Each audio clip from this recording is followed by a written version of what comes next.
শৈলজদা বাবাকে বললেন, বাবা প্রত্যেক শুক্রবার শান্তিনিকেতন যেতেন, তখন বাবার বয়স 18 বছর বয়স। শুক্র শনি রবি শৈলজদা বাড়ি থেকে শৈলজদা বাড়ি গান শিখতেন। আবার সোমবার এসে ওই কলেজ, রাত্রিরে কলেজ, দিনের বেলা চাকরি, খুব আমাদের অভাবের সংসার ছিল, খুবই। সেটা আমি বুঝিনি, বাবারা খুবই বুঝিয়েছেন এবং আমার দাদা দিদিরা বুঝিয়েছেন।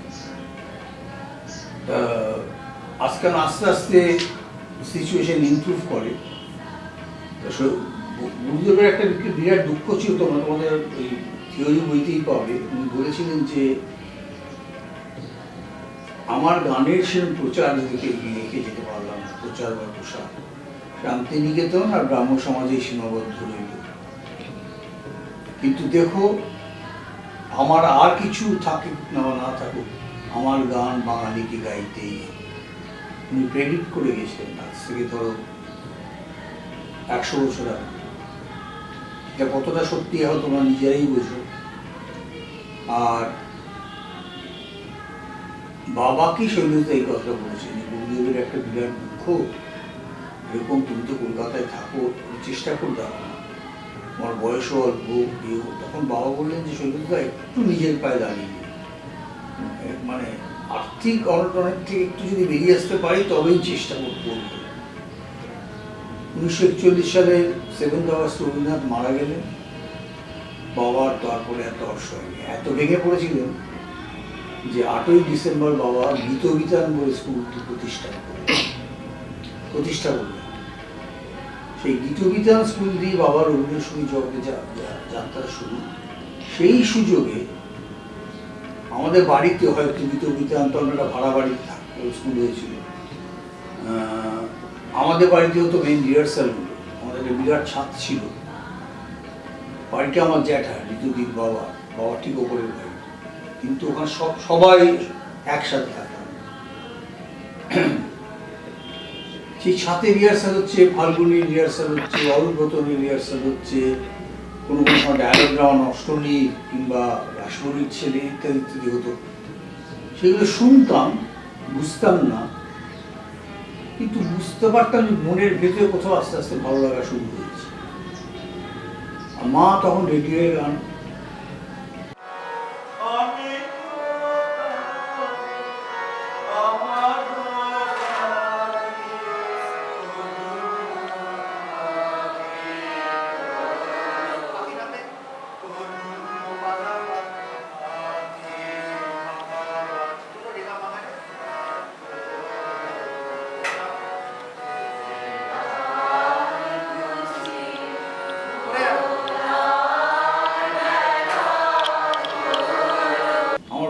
স্ট্রিক্ট প্রিন্সিপালের লোক ছিলেন, কোনোরকম কি বলবো অপিউলেন্স বাবার একদম ছিল না। বাবা যথেষ্ট ভালো রোজগার করছেন ব্যবসা করে। আমাদের ছিল খাকি হাফ প্যান্ট আর ওপরে শার্ট। একটি দোকান ছিল স্টাইলো বলে গড়িয়াট মোড়ে, সেখানে গিয়ে আমাদের পুজোয় প্রত্যেককে দুটি করে, সব ভাই বোন, বাবার দায়িত্ব ছিল। আমার মনে খুব দুঃখ হতো পুজোয় খাকি প্যান্ট পরে বেরোনো, কিন্তু বাবা বলতেন খাকি প্যান্টটা কি প্যান্ট নয়, ঠিক আছে একদম ঠিক আছে। খুব রাজবাড়ি লোক ছিল। মোহর দিতে বুঝতেন যে আমাদের মনে লাভ। মোহর দিয়ে একদিন হঠাৎ আমাদের 3 ভাগের একটা শোন, ওদের আমি একটা জিনিস, খুব ভালো জিনিস দিতে চাই, কিন্তু একটা কন্ডিশন আছে। জানি না তুমি শুনেছো কিনা, বসন্তের একটা গান আছে, বেদনা কি ভাষায়, দক্ষিণী অলঙ্করণ যুক্ত। সেই গানটা একটা জায়গা আছে, অলঙ্কার আছে, এটা যদি 3 ভাই মিলে আমাকে আলাদা আলাদা করে ঠিক করে শোনাস, পুরো 3 ভাইকে রাশিয়ান কর্ড প্যান্ট দেবে। রাশিয়ান কর্ড তখন ছিল ফ্যাশন, মানে ইনথি। আমরা তো আপ্রাণ চেষ্টা করে এলাম, তোমাদের একটু শুনিয়ে দিই, তাহলে তোমাদের বুঝতে সুবিধা হবে। একবার দক্ষিণী অলঙ্করণ, দক্ষিণী ভাঙা।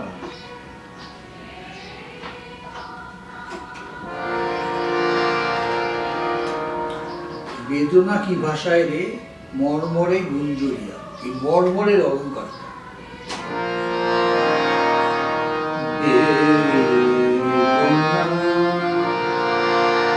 কি ভাষা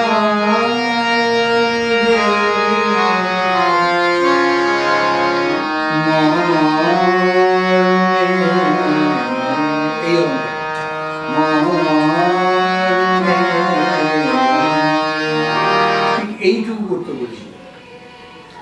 অনেক চেষ্টা করে মূর্তি একদিন শোনালাম, মূর্তি খুশি হলেন। এখানে একটা এই মোড়ের মাথায় একটা দোকান ছিল না বক্সি, খুব নাম করা তখন শার্ট প্যান্টের দোকান, সেখানে আমাদের নিয়ে এলেন। এসে 3 ভাইকে 3টে রাশিয়ান কটন প্যান্ট। বাবা খুব অসন্তুষ্ট ছিল যে তুই সব বড় লোকি চাল শেখাচ্ছ। যাই হোক, এইসব করতে করতে করতে করতে আস্তে আস্তে রবীন্দ্রসঙ্গীতের দিকে মন গেল। তার মানে 1962 সালে দক্ষিণীর দল বেঙ্গলি হাই স্কুলের এডে তাদের টাকা তুলে দেওয়ার জন্য বম্বে গেছিল ফাল্গুনি টিম নিয়ে, এবং সেই যুগে 42,000 টাকা তুলে দিয়ে এসেছিল। সেই সময় মানে stage decoration, back stage support, এইসব কাজ আমাদের দেওয়া হতো। বাবা একদিন বললেন, আমাকে শ্যুট করিয়ে দিলেন। আমি ডানলপে ইন্টারভিউ দেবো, ইন্ডিয়া ফলসে ইন্টারভিউ দেবো, তারপরে 3টে বড় জায়গায় ব্রিটিশ অক্সিজেনে দেবো। বাবাই নিয়ে গেলেন আমাকে, গিয়ে শ্যুট করিয়ে দিলেন। হঠাৎ আমি যখন ফাইনাল ইন্টারভিউ কল পেলাম ডানলপ থেকে, বাবা বাড়ি বাপি কাল থেকে আমার সাথে দক্ষিণে যাবে, নতুন সেশন শুরু হচ্ছে। আমি ঘাবড়ে গেলাম। তখন মা বললেন, আমাকে ইশারা করলেন যে কোন কথা বলবো, রাত্রিবেলা নেবে। বাবা মা বললো, তুমি তো জানো বাবা গীতবিতান ছেড়েছিলেন কত বড় দুঃখ নিয়ে, সেই দক্ষিণীটা উনি কারোর হাতে দিতে চান না, তো নিজের লোকের হাতে দিতে চান, হেঁটে তৈরি করতে। সত্যি কথা বলতে আজকে দক্ষিণী হয়তো বড় হয়েছে আগের চেয়ে, যে একদম তৈরি প্ল্যাটফর্ম করে দিয়ে বাবা চলে গেছে। বাবা 1989-এর 1 জানুয়ারি গত হন। 40 বছর বাবা চালিয়েছে। আর আমার এবছরে 50 বছর হলো দক্ষিণীতে। আমি এসে দেখেছি এভরিথিং ইজ লেট ডাউন, সব কিছুই রেডি আছে, খালি পরিচালনা অর্থাৎ অ্যাডমিনিস্ট্রেটিভ এই জিনিসটা আয়ত্তে আনতে হবে এবং ছেলে মেয়েদের গ্রুম করতে হবে। এই দুটো কাজ আমাকে ভালোভাবে করতে হবে। গুরুদেবের ইচ্ছায়, উপরওয়ালার ইচ্ছায় আস্তে আস্তে বোধহয় কিছুটা পেরেছি, যার জন্য আজকাল দক্ষিণী সারা পৃথিবী জুড়ে তার ব্রাঞ্চ আছে, সব কিছু আছে। খেলাধুলো ছিল আমার ফার্স্ট লাভ। তারপরে সেখানে খেলাধুলো করেছি, সারা ভারতবর্ষ ঘুরেছি খেলতে। ক্যালকাটা ইউনিভার্সিটিতে খেলেছি, বেঙ্গল টিমের রিজার্ভে ছিলাম। যাই হোক, কিন্তু আস্তে আস্তে ওগুলো আমার কাছে সেকেন্ডারি হয়ে যাচ্ছে। বুঝতে পারছি আমার এখানে এটা বেশি ভালো লাগছে। তারপরে একটা সময় এলো যখন আই হ্যাড টু ডিসাইড, আমি এদিকে যাবো না খেলাধুলোর দিকে যাবো, গানের দিকে। তখন বাবা মায় বললেন, তোমাকে গান টান ভাবতেই হবে না, অফিসে বসে দুজনে বসে আছো, এরকম উল্টো দিকে বসে আমি কাজ শিখতাম বাবার কাছে, কীভাবে পরিচালনা করা হয় স্কুলটা, কীভাবে দেখে। 2 বছর লাগে ওদের। ইন দি মিন টাইম বুঝলাম আমি যদি একবারে গান না জানি, এই চেয়ারটার উপযুক্ত আমি হব না। বড় বড় সিনিয়র টিচার যারা আমাকে আমাদের জন্মাতে দেখেছে, তারা তখন এখানে গান শেখায়, তাদের পরিচালনা আমার করতে হবে। It's a very difficult job, it was. কিন্তু আস্তে আস্তে পারলাম। বললাম না, আশীর্বাদ ছিল উপরে, তাছাড়া এটা সম্ভব নয়। তারপরে একটু রবীন্দ্রসঙ্গীত জগতে ঢুকে পড়লাম, একেবারে পাকাপাকি হবে।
আমি দক্ষিণে ভর্তি হয়েছি, আমি আদ্য থেকে দক্ষিণীতে গান শিখছি।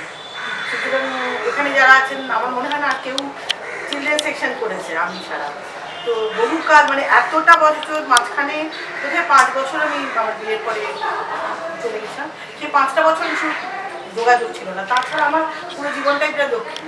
তো রবীন্দ্রনাথ আমার মানে আষ্টে পৃষ্ঠে জড়িয়ে আছে, মানে তো এমনি তো জীবনের প্রত্যেকটা ক্ষেত্রে মানে সুখ দুঃখ আমার একটা বিশ্বাস হয়ে গেছে, আমার জীবনের একটা বড় বিশ্বাস হয়ে গেছে জীবনে।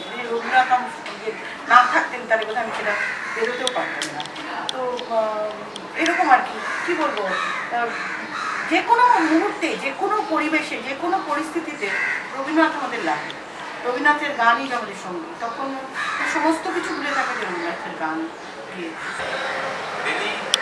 পারলে এক পাতা করে রবীন্দ্রনাথের গান পড়িস, গীতবিতান পড়। সেই গীতবিতান পড়তাম, পড়তে পড়তে শুরু হলো আর একটা কথা উনি বলেছিলেন যে যে গানটা গাইবি পারফর্মার হবে কি গায়ক হবে কি বড় কথা, যে গানটা গাইবি বা যে গানটা পড়বি সেই গানটাকে মনে মনে বিশ্বাস করবি, সেই লাইন বিশ্বাস করে গাইবি, তাহলে ইন্টারপ্রিটেশনটা সেই তাহলে হবে কিরকম আপনার তোর গানটার প্রতি জাস্টিস করা।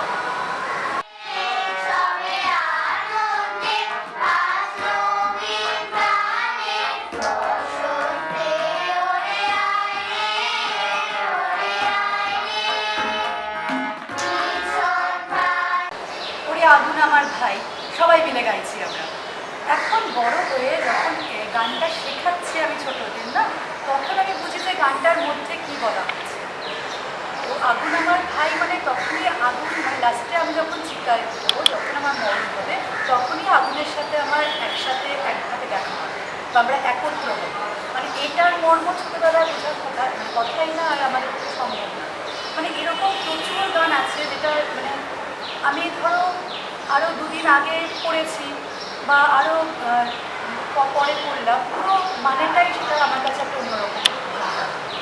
তো এরকম প্রচুর গান আছে রবীন্দ্রনাথে, এমনও আছে যে প্রচুর গান কী বলতো মানে জাস্ট গীতবিতানের পাতা উঠে যাওয়া। এটা আমি অনেককে সাজেস্টও করি, মানে যেই গান ধরো তুমি শিখবে বলে মনে করছো বা তুলবে বলে মনে করছো, আগে গানটা পড় পারবে। প্রত্যেকটা কথার কিছু না কিছু প্রভাব দিয়ে গেছে না মানুষরা নানাভাবে আমাদের জীবনে, মানে আমার জীবনে মানে নানা রকম ফিলিংস নানা রকম অনুভূতিতে আমি রিলেট করতে পারি একসাথে। আমি বলবো আমার এই যে জানতে হবে আজ জ্যোৎস্না রাতে সবাই গেছে বলে, আর এর সঙ্গে একদম আর একখানা গান হচ্ছে দ্বীপ নিভে গেছে। হ্যাঁ, এটাতে এর বিশেষ করে ওই লাইনটা আমার ব্যক্তিগতভাবে রবীন্দ্রনাথ আমার কাছে একটা আশ্রয়, আমার এই যে জানতে হবে কি জানি সে আসবে যদি আমায় পরে তা। হ্যাঁ, আমার এই ঘর বহু যত্ন করে দিতে হবে বুঝতে হবে, মানে আমি যেটা চাই আমাদের মানসিক উত্তরণ, আমাদের প্রতিদিনে আমার যেটা মানে রবীন্দ্রনাথ আমাকে প্রতিদিন নতুন নতুন করে তো করছে, আমাকে আরো বেটারমেন্টের দিকে এগোনোর জন্য রবীন্দ্রনাথের গান আমি করি। এই উত্তরণটা একমাত্র ওই লাইনটাতে আমি পাই যে আমার এই ঘর বহু যত্ন করে দিতে হবে মুছতে হবে। ঘর মানে এখানে এই জায়গা আমার এই যে জাগতে হবে, অর্থাৎ আমাকে সদা মানে খুব সজাগ থাকতে হবে যে আমার যেন মনুষ্যত্বের মানবিকতা যেন ডেটোরিয়েট না, কালকের থেকে আজকে যেন আমি একটু হলেও এগোই মানসিক বা মানবিক উত্তরণ। সেক্ষেত্রে এই গানটা আমার খুব একটা পছন্দের।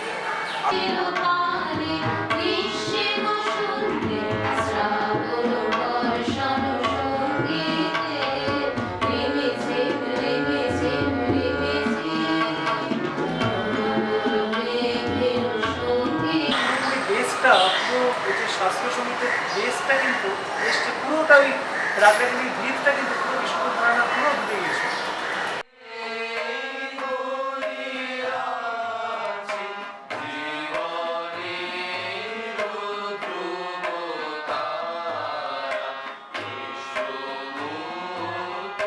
এই জন্য পরবর্তীকালে আমরা যে ধ্রুপদীয় বা খেয়াল যা রচনা পাই তার ম্যাক্সিমামই কিন্তু 99% কিন্তু বলতে পারি পুরো বিষ্ণুপুর ঘরানার আঙ্গিকে কিন্তু বোঝে।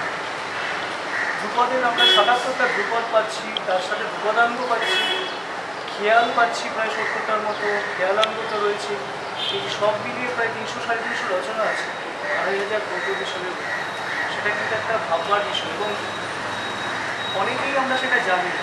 যেমন কিছু কিছু রাগ আছে যেটা আমরা ইন জেনারেল যেমন শুনছি, ট্র্যাডিশনাল শুনে আসছি, তেমনি কিন্তু সেই রাগগুলি বিষ্ণুপুর ঘরানা থেকে অন্যরকম আছে। কিন্তু হঠাৎ করে আমরা যদি ওটাকে গানটা ওই গানটার মানে যদি রাগে বেস করে গানটা যদি আমি যখন গাইছি, তখন হঠাৎ করে মনে হবে যে উনি বোধহয় রাগ নষ্ট হয়েছেন, বা উনি সেই রাগটাকে মেনটেন করেননি, বা নিজস্ব কিছু সুর লাগিয়েছেন, তা কিন্তু একদম নয়। এটা পরবর্তীকালে একটা স্টাডি করতে, যদি ওই রাগগুলোকে ভালোভাবে স্টাডি করা যায় বিষ্ণুপুর ঘরানা রাগকে, তাহলে কিন্তু দেখবো পুরো একদম অন্য ওই ফ্লেভারই রয়েছে। তার সাথে এদিক ওদিক কিছু মিশ্র স্বর হয়তো রাখতে পারে, সেটা ওনার নিজস্ব ক্রিয়েটিভিটি কখনো কখনো এসছে, কিন্তু ওই ছাঁচটা কিন্তু পুরো বিষ্ণুপুর ঘরানা।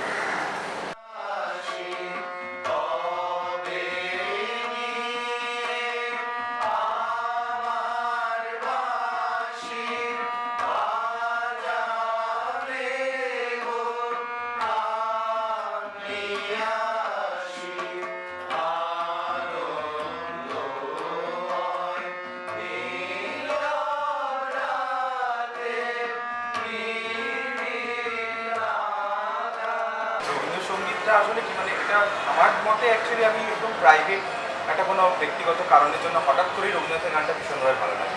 ছোটোবেলা থেকে শুনেছি সব গান, এবার তারপরে কি হয় রবীন্দ্রনাথের গানটা এমনভাবেই ভেতরে ঢুকে পড়ে যে অন্য সমস্ত গান মানে রবীন্দ্রনাথের গানের যে আবেগ বা যে ভাবটা সেটা আমি অন্য কোনো গানে পাই না। মানে এর মধ্যে যে একটা সিম্পলিসিটি রয়েছে সুরের মধ্যে, এক কথার মধ্যে, মানে কথাগুলো হয়তো অনেক গভীর কথা কিন্তু অনেক সহজে বলে দেওয়া যায়। এইটা আমার কাছে ভীষণ একটা ইন্সপায়ারিং লাগে। এবং মানে অনেক সময় হয়েছে কি যে মানে অন্য অন্য গান শুনলে হয়তো মলমের মতো লাগে, ব্যথার মধ্যে একটা মলম পড়ছে। রবীন্দ্রনাথের গানে সেটা হয় না। রবীন্দ্রনাথের গানে কী হয় মানে ব্যথাটাকে যেন আরও বেশি আমি নারিশ করতে পারি, সেটা অনেক বেশি মানে ভালো লাগে। যার জন্য রবীন্দ্রনাথের গানটা সবসময় আমাকে এত ইন্সপায়ার করে। সেই ফলে মানে আরও যাতে ভালো করে সুরটা নিতে পারি সেই জন্যই গানটা শেখা। রবীন্দ্রনাথের গান কেন গাই অন্যান্য গান ছাড়াও? কারণ আমরা এই যে লোকে একটা প্রশ্ন করে যে এই প্রজন্মের ছেলে বা মেয়ে হয়ে কেন রবীন্দ্রনাথ, তবে বলি একটা কথা, রবীন্দ্রনাথ এমন একজন মানুষ যাকে কোনোদিন কোনো প্রজন্মে বাঁধা যায় না। He is a person who actually transcends age time. আজকে আমাদের আগে আমরা এবং আমাদের পরেও যুগ যুগান্ত ধরে যে মানুষটা চিরকালীন এবং প্রাসঙ্গিক থাকবে তিনি হচ্ছেন রবীন্দ্রনাথ। কবি অচিন্ত কুমার সেনগুপ্ত বলেছিলেন, তোমার পায়ের পাতা সবখানে পাতা কোনখানে রাখো।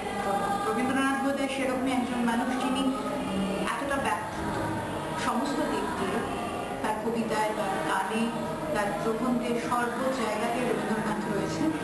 এবং সেই জন্যেই আজকে মল্লিকা সেনগুপ্ত বলেছেন একটা ছোট কথা, আবার একটা কোটেশনে চলে আসছে। উনি বলেছিলেন যে গীতবিতান আমাদের সেই ধর্মগ্রন্থে পরিণত না হোক যেখানে বারবার অজ্ঞাত ভয়ে ফিরে গিয়েও আবার ফিরে আসতে হয় অজ্ঞাত এক আকর্ষণে। তো সেই আকর্ষণে আবার রবীন্দ্রনাথের কাছে বারবার আমাদের সে পাশ্চাত্য সঙ্গীত, পাশ্চাত্য ভাবনা থেকে আবার পালিয়েও গিয়েও ফিরে আসতে হয় রবীন্দ্রনাথের। আমাদের দুঃখে হোক সুখে হোক ওনার গান শুনলেই মনে হয় জানি বন্ধু জানি তোমার আছে তো হাত খাই। এখানেই রবীন্দ্রনাথ, এখানেই রবীন্দ্র সাহিত্য, রবীন্দ্র গানের সাহিত্য।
কোনটা ঠিক সেটা আমরা বুঝতে পারছি না। হ্যাঁ, এবারে পুরোনো দিনের যদি শুনি, সুচিত্রা মিত্র এক হয়ে গিয়েছেন, কণিকা বন্দ্যোপাধ্যায় এক হয়ে গিয়েছেন। এবারে এইখানে আসার পরে সেটা আমরা বুঝতে পারলাম আস্তে আস্তে যে মানে রবীন্দ্রসঙ্গীতটা কী জিনিস এবং তার গ্রামারটা কী। তখন গানটাকে যে ভালোবাসাটা ছিল সেটা আরও ভালো, আরও প্রখর হলো। এবং তাছাড়া যেরকম প্রসেনজিৎ একটু আগে আমাদের বললেন যে এই গানটা, আমি জানি না শব্দ ব্যবহারটা ঠিক হবে কি না, বাট এক কথায় এক শব্দে বলতে গেলে সহজ পাচ্ছ, এবং খুব সুন্দর করে একটা খুব মানে খুব কমপ্লিকেটেড একটা রাগকে রবীন্দ্রনাথ খুব সুন্দরভাবে একটা শব্দ দিয়ে তার ভাবটাকে বুঝিয়ে দিয়েছে। এবং এই গানটা আমি যদি তোমার এই করিয়েছি আমারই ধ্রুবতারা যদি আমি ধরি, তাহলে খুব সহজভাবে একটা নিবেদনের ব্যাপার আছে তার মধ্যে, যেটা হয়তো আমি অন্য কোনো গানে অত ভালো করে পাইনি। সেই জন্য বলতে পারো যে আমার এই গানটার প্রতি বা রবীন্দ্রসঙ্গীতের অ্যাজ আ হোল এটার প্রতি আমার আকর্ষণ এবং ভালোবাসা বেশি। তো ক্লাসিক্যাল শেখার সঙ্গে সঙ্গে আমার ট্যাগর মিউজিক মানে রবীন্দ্রসঙ্গীতের প্রতি একটা ভালো লাগা জন্মে গিয়েছিল। হয়তো সেভাবে ইনডেপথ আমি সেটাকে উপলব্ধি করতে পারিনি, কিন্তু আস্তে আস্তে গান ভালোবেসে গানের কথা বুঝে সেটার প্রতি একটা এক্সপ্রেশন আমার জন্মিয়ে গেছিলোই, এবং আমি আস্তে আস্তে রবীন্দ্রনাথের গান নিয়ে বড় হতে শুরু করলাম। আমার মা আমাকে দক্ষিণীতে ভর্তি করলেন এবং আমি সেখানে তালিম নেওয়া শুরু করলাম। তাছাড়া আমার গলার যে হাস্কটা রয়েছে সেটা অনেকেই বলে থাকেন, সেটা আমি জানি না কতটা সত্যি কতটা মিথ্যে। গলার হাস্কের ক্ষেত্রে যেটা সবাই বলে থাকেন যে হয়তো এই গলার হাস্কটা আমার রবীন্দ্রনাথের গান শিক্ষার ক্ষেত্রে হয়তো খুব অ্যাপ্রোপ্রিয়েট, শুনতে ভালো লাগে। এবং আমরা অনেক শিল্পীর ক্ষেত্রেই আমার খুব পছন্দের কিছু শিল্পী আছেন যারা এই ধরনের হাস্কটা অ্যাপ্রোপ্রিয়েটলি ইউজ করেন রবীন্দ্রনাথের গানের ক্ষেত্রে। আমার খুব পছন্দের এমন শিল্পী কিছু আছেন, যেমন শ্রাবণী সেন, জয়ন্তী চক্রবর্তী। তো সেখান থেকে আমার দক্ষিণীতে গান শিক্ষা শুরু সে অর্থে, এবং আমি এখনো গান শিখছি। আমি 4th ইয়ারে রয়েছি এই মুহূর্তে।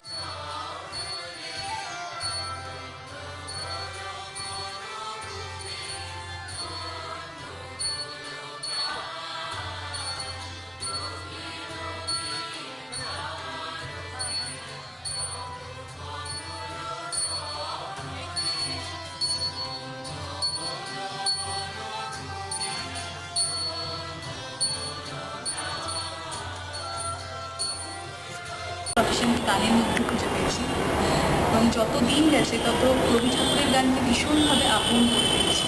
তার প্রধান কারণ যদি বলি, আমি নিজে পার্সোনালি যেটা ফিল করি সেটা হচ্ছে যে রবি ঠাকুরের গান ভীষণভাবে মানুষের প্রত্যেকটা জীবনের প্রতিটা মুহূর্তের সাথে মিলে যায়।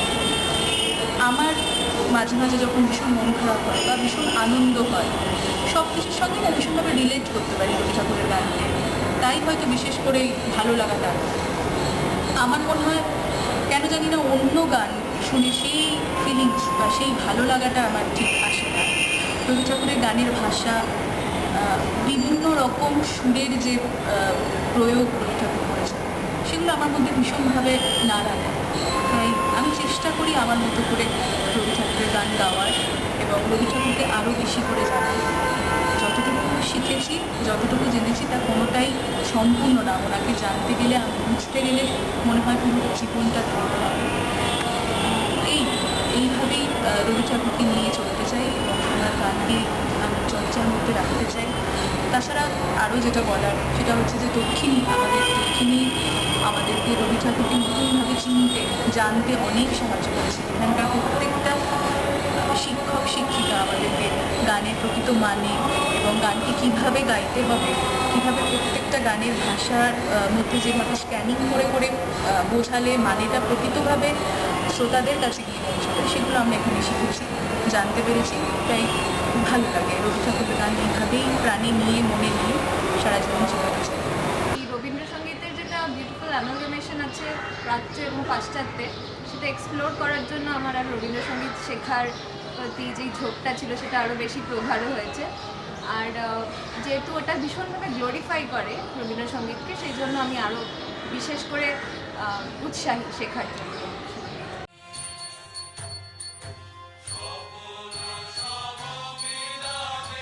কিন্তু দিনের শেষে যদি একটু শান্তি পেতে চাই, যদি একটুখানি স্ট্রেসটাকে রিডিউস করতে চাই, তখন কেন জানি না সেই রবীন্দ্রনাথ ঠাকুরের কাছে ফিরে যেতে ইচ্ছে করে, আর ফিরে যাইও। সারাদিনে ক্লান্তির পরে কি সারাদিনের এত পড়াশোনার চাপের পরে অশান্তি, তার মধ্যে যখন একটা রবীন্দ্রনাথের গান শুনি অন্তত, গাওয়াটাও সম্ভব হয়ে ওঠে না, সেই শোনাটাতেও যেন মনে হয় যে অনেকটা হালকা হয়ে গেল, কারণ যেন মনে হয় গানগুলোতে আমারই কথা বলছে, যেন আমারই দৈনন্দিন জীবনের সব কাজ কর্ম সেই সব কথাই যেন এই গানগুলো আরো ভালো ভাষায় আমার কাছে এসে দাঁড়াচ্ছে। যেন রবীন্দ্রনাথকে আমি আমার বন্ধু হিসেবেই পাই, যেন আমার বন্ধুর মতনই আমিও যেরকম বড় হচ্ছি রবীন্দ্রনাথও আমার সাথে বড় হচ্ছে, মানে আমার বড় হওয়ার সাথে রবীন্দ্রনাথকে বোঝার যে অনুভূতিটা সেটাও যেন আমার সাথে বড় হচ্ছে।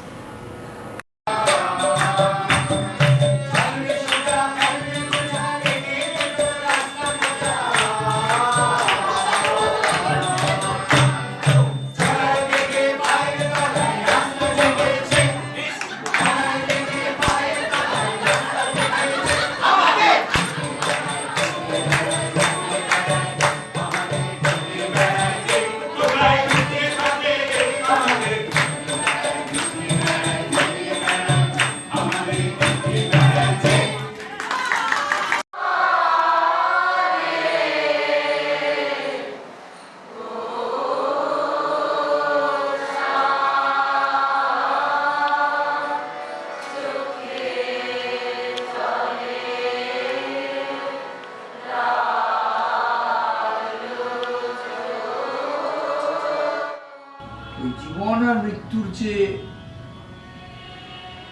মানুষের মনে যে টানাপোড়ে, সেটাকে উনি যেভাবে দেখিয়েছে, যেভাবে সরলভাবে দেখিয়েছেন, আমার মনে হয় না পৃথিবীতে আর কোনো কবি এই জিনিসকে জীবন বলেছেন। কেন এই দুয়ারটুকু পার হতে সংশয় জয় অজানা বলছেন, দুটো ঘর, এই ঘরে আছি, ওই ঘরে চলে যাবো, জন্ম মৃত্যু। এটা ছোট উদাহরণ, অজস্র ওনার উদাহরণ আছে। সুতরাং এই প্রজন্মের যারা নতুন ধরনের কাজ করবে, তারা দুটো জিনিস যদি মাথায় রেখে কাজ করে, তারা সব রকমের কাজ করতে পারবেন। এটা হচ্ছে রবীন্দ্রনাথের আদর্শ নির্ধারিত পথে যেন আমরা চলি, আর তার দেখানো রাস্তায়, আর মানে রুচি এবং মন দুটো যেন অঙ্গাঙ্গিভাবে জড়িত থাকে, পাশাপাশি চলে, যাতে রবীন্দ্রনাথের দেখানো রাস্তা থেকে কোনোদিন আমরা পদচ্যুত হই।